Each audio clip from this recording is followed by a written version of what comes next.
So this last exercise is the simplest on paper, but I believe is probably the most difficult exercise to master.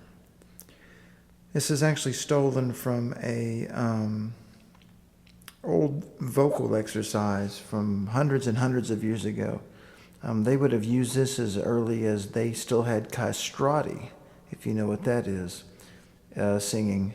So basically, the idea is that you start the note at the quietest volume possible. You crescendo as loud as you can without changing the tone or the pitch at all. And then you decrescendo to nothing again without changing the tone or bending the pitch or anything. It's a very difficult exercise. So we're going to try it on the concert F, that perfect note that we worked on a whole lot. Let me try it. I'll just try it for you.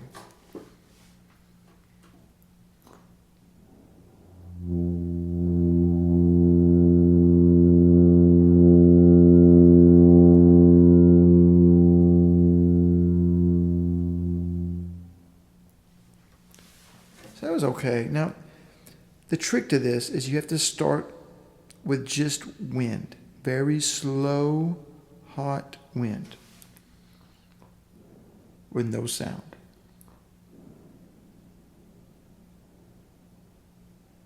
The quieter the wind, the better. And then you slowly bring your lips together until you just hear them barely start to buzz that F. You may start to hear it before you even feel the lips come together and buzz.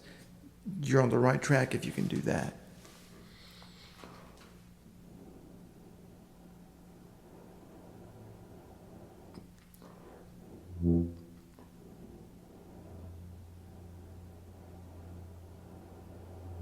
So I can barely hear that F come out. And sometimes it's not putting the lips together. Maybe sometimes the lips aren't open enough to produce the F. So you have to find that perfect size of aperture for that F to kind of gently whisper and speak.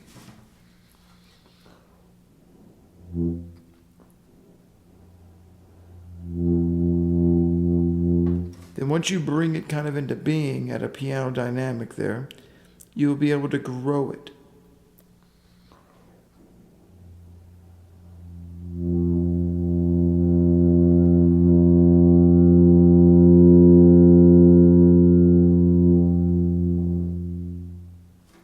And then shrink it back down. So the major issues that you see in this, first and foremost, it says players get louder, the tone changes. And the way you avoid that is as the sound gets louder, you've got to open up more room in between your teeth a little bit, inside your mouth, and the aperture of the lips has to open up as the wind increases and the sound gets louder. One helpful visualization that works for me when I practice this exercise is I imagine the initial resonance when it's just barely coming out is like a small, perfectly round bead or pebble or something. And then it grows to like the size of like a ping pong ball. And then that perfectly round, toned, spherical ping pong ball grows to a golf ball, to a baseball, to a softball, to like a basketball, to like a big giant beach ball that's a little bigger than the bell, and then back down to the little bead or pebble that's perfectly round. And if you do that, you'll be really good. If you feel that the tone changes, that kind of means the ball's gotten flat, right? And the embouchure is flattened out and not as round as it used to be. It may have to do some reps with that old straw exercise on the F before you get into this one to make sure that you've got the good, round, stable embouchure. I'm going to try it again. Maybe try to get a bit louder at the top of it.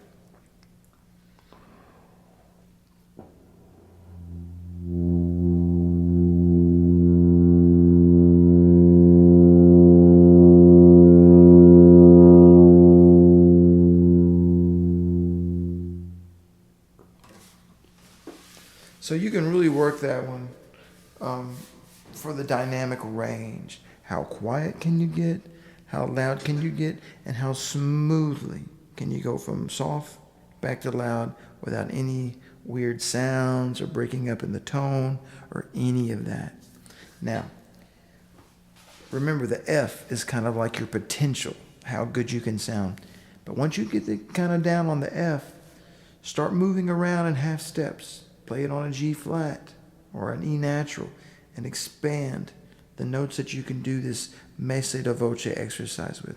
By the way, the meaning of this exercise in Italian literally means placing the voice.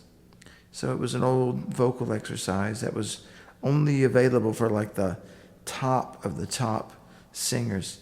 I mean, a singer that masters this exercise would essentially have to do this in every legitimate note of their range at on all 5 pure vowels for it to be mastered. So E, E, A, O, and U. They would have to start it from the softest dynamic possible on all 5 vowels and demonstrate that over the entire course of their vocal register they could get this exercise perfect. It's very difficult.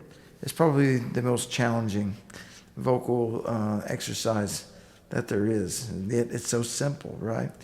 And it's the same for these brass. Luckily for brass players, we just have to worry about making one really good sound per note. So like one really good vowel. And that'll carry you a long way if you can get your tone to operate like that. So good luck. Work on this one.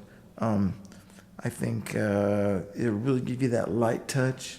Make sure that you don't put too much pressure. You won't be able to get that soft, feathery touch at the beginning of those notes. Good luck.